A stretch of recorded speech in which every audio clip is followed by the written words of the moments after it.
శ్లోకం 12 సహిత మహాహవ మల్లమ తళ్ళిక మల్లిత రళ్ళక మల్లరతే విరచిత వళ్ళిక పల్లిక మల్లిక భిల్లిక భిల్లిక వర్గవృతే సితకృత ఫుల్లస ముల్లసితారుణ తల్లజ పల్లవ సల్లలితే జయ జయ హే మహిషాసురమర్ధిని రమ్యకపర్ధిని శైలసుతే సహిత మహాహవ మల్లమ తళ్ళిక మల్లిత రళ్ళక మల్లరతే. అర్థం: ఓ దేవి, నీవు మహాసంగ్రామంలో, పోరాటంలో అనేక మల్లయుద్ధాలను క్రీడగా భావిస్తూ పోరాడావు. పోరాటంలో అలుపులేని చమత్కారాలతో, చలనాలతో, అంటే తళ్ళికలు, మల్లికలు, రల్లకలు, నీవు విరుచుకుపడ్డావు. తళ్ళిక చిన్న చిన్న వంకరలు, మెరుగైన చలనం. మల్లిత మెలికలు, మెలుపులు, యోగ్యం చేసిన జల్లునాంటి చలనం. రల్లక అతి వేగంగా, మెలికలుగా తిరిగేలా చేసే ఆచరణ. ఇవి చురుకైన శరీర చలనాలను సూచించే పదాలు. ఈ పాదం ద్వారా ఒక అద్భుతమైన దృశ్యం ఊహించవచ్చు. అమ్మవారు స్వయంగా యుద్ధరంగంలోకి దిగుతూ కళాత్మకమైన శరీర చలనాలతో శత్రువులను చంపుతూ పోరాడుతుంది.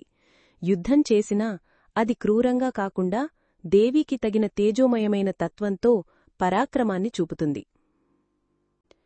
విరచిత వళ్ళిక పల్లిక మల్లిక భిల్లిక భిల్లిక వర్గవృతే.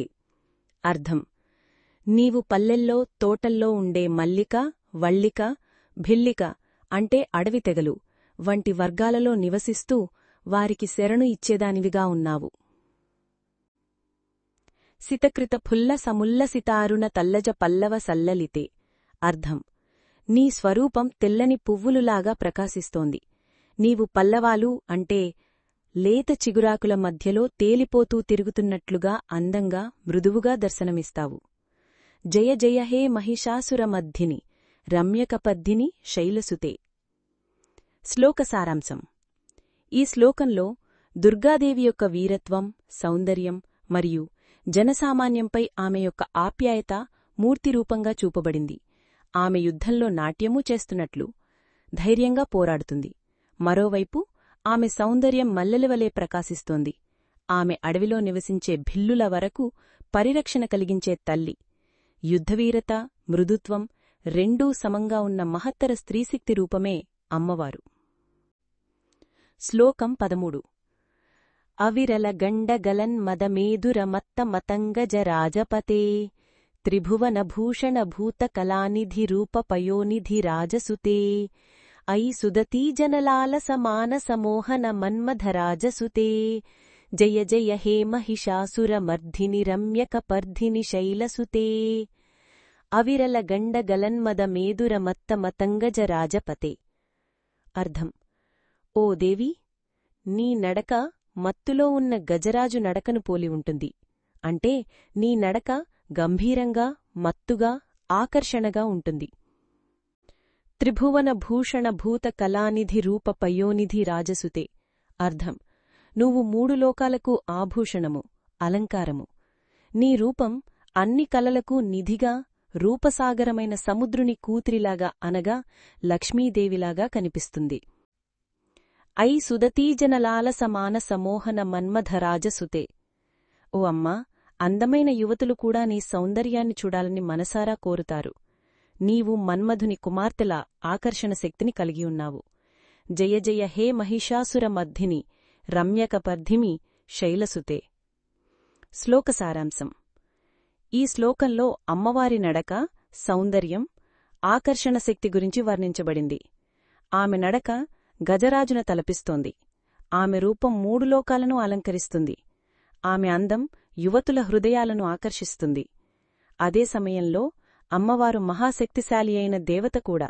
శైలసుతగా, రమ్యకపర్ధినిగా, మహిషాసురమర్దినిగా తేజస్సుతో విరాజిల్లుతారు.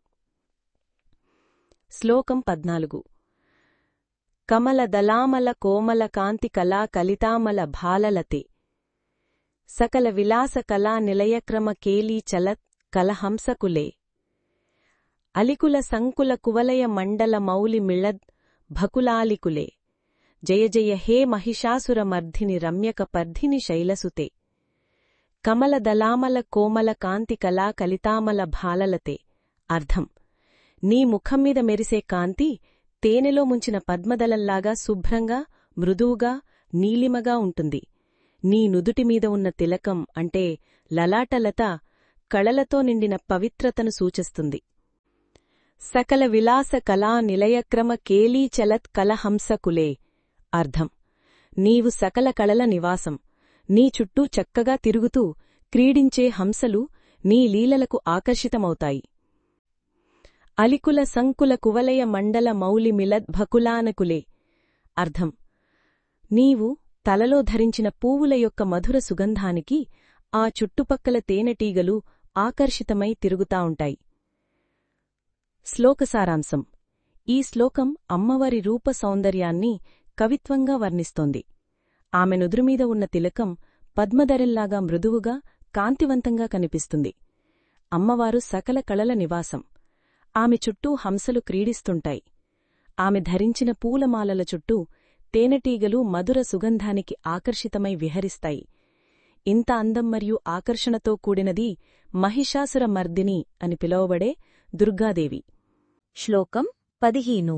కరమురళీరవ వీజిత కూజిత లజ్జిత కోకిల మంజుమతే మిలితపులింద మనోహర గుంజిత రంజిత శైల నికుంజగతే నిజగుణ భూత మహాశబరీగణ సద్గుణ సంభృత కేళితలే.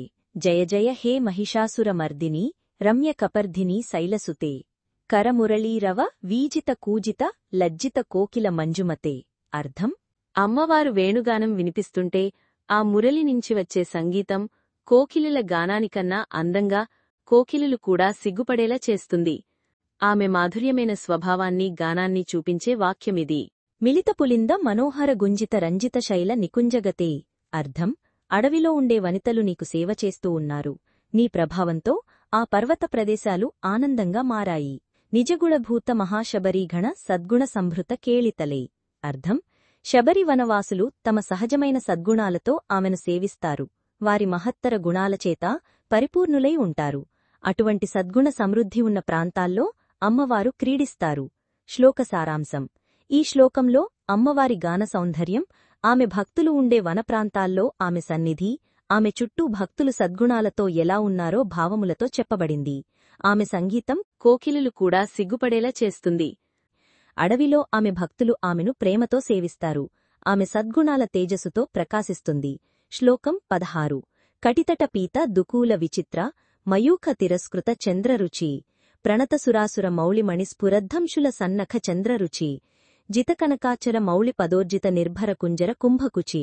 జయ జయ హే మహిషాసురమర్ధిని రమ్యకపర్ధిని శైలసుతే కటితట పీత దుకూల విచిత్రం మయూఖ తిరస్కృత చంద్రరుచి. అర్థం: నీవు నిండుగా ధరించిన పసుపరంగు వస్త్రము నుండి వెలువడుతున్న కాంతి చంద్రుడి వెలుగు కూడా మించిపోయినవునది. ప్రణతసురాసుర మౌళిమణి స్ఫురద్ధంసుల సన్నఖ చంద్రరుచి. అర్థం: దేవతలు మరియు అసురులు నీ పాదాలకు నమస్కరించగా వారి కిరీటాల్లోని రత్నాల ప్రకాశం నీ నఖాల అంటే కాలిగోర్ల వెలుగుతో మెరిసిపోతున్నది. జితకనకాచల మౌళి పదోర్జిత నిర్భర కుంజర కుంభకుచి. అర్థం: నీ వక్షోజాలు, స్తనాలు ఏనుగు కుంభస్థలంగా సుందరంగా వెలుగుతుండగా అవి కాంచన పర్వతాల కంటే మెరుగుగా మెరిసిపోతున్నవి. శ్లోక సారాంశం: ఈ శ్లోకంలో అమ్మవారి శరీరకాంతి, ఆమె ధరించిన వస్త్రాల కాంతి చంద్రుని వెలుగుకి మించిపోయి ఉన్నదని, ఆమె నఖాల తేజం దేవతలు మరియు రాక్షసును నమస్కరిస్తున్నప్పుడు వారి కిరీటాల్లోని రత్నాలకే వెలుగిస్తోందని చెప్తుంది. ఆమె వక్షోజాలు గ్రజమస్తకల్లా బలంగా ఉన్నాయని, ఆమె నిండు సౌందర్యానికి జయజయకారాలు అర్పిస్తూ శ్లోకం ముగుస్తుంది. శ్లోకం 17. విజిత సహస్ర కరైక సహస్ర కరైక సహస్ర కరైకనుతే కృత సురతారక సంగరతారక సంగరతారక సూనుసుతే సురధ సమాధి సమాన సమాధి సమాధి సమాధి సుజాతరతే. జయ జయ హే మహిషాసురమర్దిని రమ్యకపర్ధిని శైలసుతే విజిత సహస్ర కరైక సహస్ర కరైక సహస్ర కరైకనుతే. అర్థం: అమ్మా, వేల చేతులతో కూడిన శత్రువులను జయించి వేల చేతులతో నిన్ను నమస్కరించే దేవతలందరి వల్ల పూజింపబడుతున్నదానవు. ఈ పద్యంలో సహస్ర కరైక అన్న పదం వేల చేతులు కలవారు అంటే దేవతలు అని భావించవచ్చు. వారు నిన్ను నుతిస్తూ తలవంచి నమస్కరిస్తున్నారు. కృత సురతారక సంగరతారక సంగరతారక సూనుసుతే. అర్థం: నీవు తారకాసురుని వధకు పావలసిన యుద్ధాన్ని ప్రారంభించావు. ఆ యుద్ధంలో తారకాసురుని కుమరుడైన సింహికాసురుని కొడుకు అంటే బాణాసురుడు లేదా మరొక రాక్షసుడు నీ వధించావు. ఇక్కడ తారక సంగర అంటే తారకతో చేసిన యుద్ధం, తారకసూను అంటే తారకుని కుమారుడు. సురధ సమాధి, సమాన సమాధి, సమాధి సమాధి, సుజాతరతే. అర్థం: రాజైన సురధుడు చేసిన దీర్ఘకాల సమాధితో సదృశమైన ధ్యానంతో నీవు ఆనందించావు. అపారమైన భక్తి శ్రద్ధలతో ధ్యానము చేయున వారిపట్ల మిక్కిలి ప్రసన్నతతో ఉంటుంది. ఇది దేవీ భాగవతంలో వచ్చే కథ. సురధుడు సమాధిలో దుర్గామాతను ధ్యానించి కటాక్షాన్ని పొందాడు. శ్లోక సారాంశం: ఈ శ్లోకం ద్వారా అమ్మవారి శౌర్యం, ఆమె శత్రునాశక శక్తి, ఆమె ధ్యానంతో మనసు లీనమవుతున్న భక్తుల పట్ల ఆమె కరుణాభావం బహిర్గమవుతాయి. సహస్రచేతుల దేవతలే ఆమెను నమస్కరిస్తారు. తారకాసురుని వంశాన్ని నిర్మూలించినవారు అమ్మవారు. సురధుని వంటి ధ్యానయోగుల ఆత్మసమాధికి ఆనందించేది అమ్మవారు. ఆ తల్లి భక్తుల పట్ల అపారమైన దయా కలిగి ఉంటుంది. శ్లోకం 18. పదకమలం కరుణానిలయే వరివస్యతి యోనుదినం సశివే. అయి కమలే కమలానిలయే కమలానిలయః సఖదం న భవేత్. తవ పదమేవ పరం పదమిత్యనుశీలయతో మమ కిం న శివే. జయ జయ హే మహిషాసురమర్దిని రమ్యకపర్దిని శైలసుతే. పదకమలం కరుణానిలయే వరివస్యతి యోనుదినం సశివే. అర్థం: కరుణకు నిలయమైన దేవి, నీ పాదకమలాలు ఎవరైతే ప్రతిరోజూ అనగా నిత్యం భక్తితో పూజిస్తారో అట్టి వ్యక్తి శివుడవుతాడు, అనగా ముక్తుడవుతాడు, అనగా పవిత్రుడవుతాడు. అయ్యీ కమలే కమలానిలయే కమలానిలయః సకదం న భవేత్.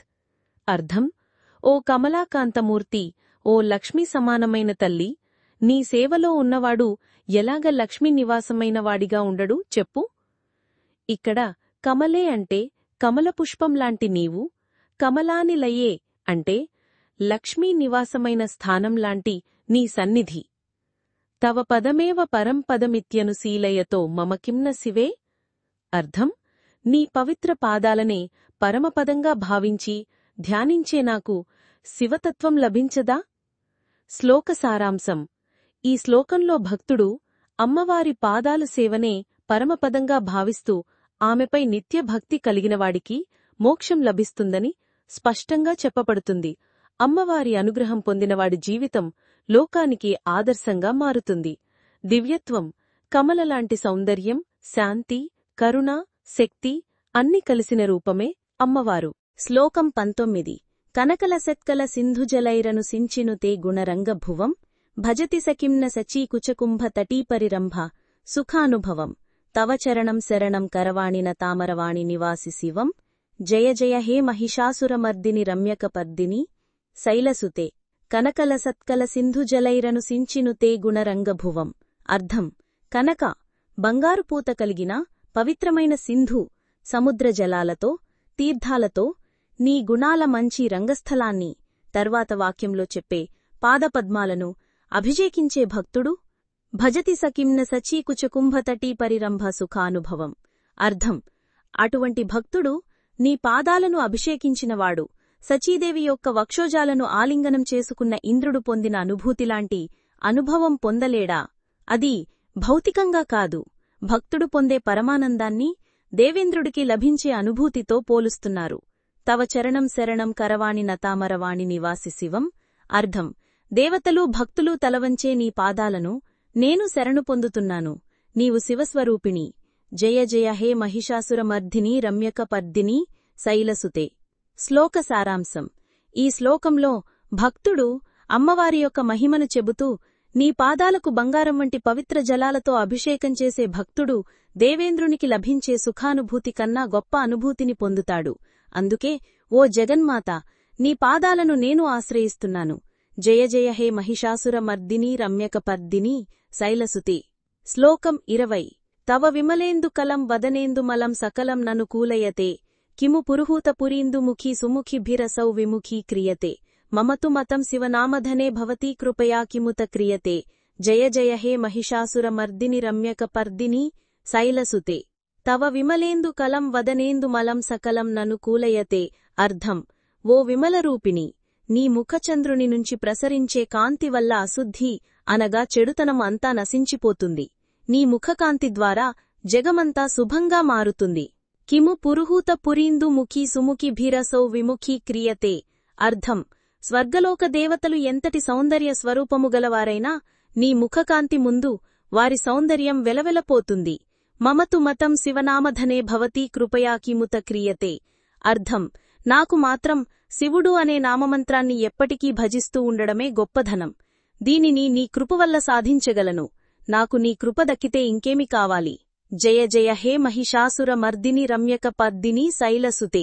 శ్లోక సారాంశం: ఈ శ్లోకంలో అమ్మవారి ముఖము అనే చంద్రుని నుంచి వెలువడే చల్లని కరుణాపూతమైన కాంతిని వర్ణిస్తూ, ఆ కాంతి ముందు సృష్టిలోని ఇతర అందాలు పోలికకు కూడా సరిపోవు. అంతటి సౌందర్య రాశి, కరుణామూర్తి అయిన అమ్మవారి కృపతో శివనామ సంపదను సంపాదించడం ద్వారా అన్ని లోకాల్లో శ్రేష్ఠత పొందవచ్చు అని ఈ శ్లోకం స్పష్టం చేస్తోంది. శ్లోకం 21. అయి దీన దయాళుతయా కరుణా పరయా భవితవ్యము మే. అయి జగతో జననీ కృపయాసి యథాసి తథానుమితాసి రమే. యదు ఉచిత మత్ర భవత్యులరి కురుతా దురుతాపమపాకురుతే. జయ జయ హే మహిషాసుర మర్దిని రమ్యక పర్దిని శైలసుతే. అర్థం: ఓ అమ్మ, నేను దుర్దశలో ఉన్నవాడిని, దీనుడిని. నీవు కరుణామయురాలివి, దయాస్వరూపినివి. నాపై నీ కరుణను దయను వర్షించి నన్ను రక్షించు. అయి జగతో జననీ కృపయాసి యథాసి తథానుమితాసి రమే. అర్థం: ఓ జగజ్జనని, నీవు కరుణతో నిండినదానవు అని నేనూ భావిస్తున్నాను. నీ దయా ప్రేమ గురించి తెలిసిన వారందరినీ నీవు ఎలా కాపాడుతున్నావో అలా నన్నూ రక్షించు. యదు ఉచిత మత్ర భవత్యురరి కురుతా దురుతాపమపాకురుతే. అర్థం: నీవు దేనిని యోగ్యమని భావిస్తావో అదే జరగనివ్వు. దయచేసి నా దుఃఖాలను తొలగించు, నన్ను కష్టాల నుండి రక్షించు. జయ జయ హే మహిషాసుర మర్దిని రమ్యక పర్దిని శైలసుతే.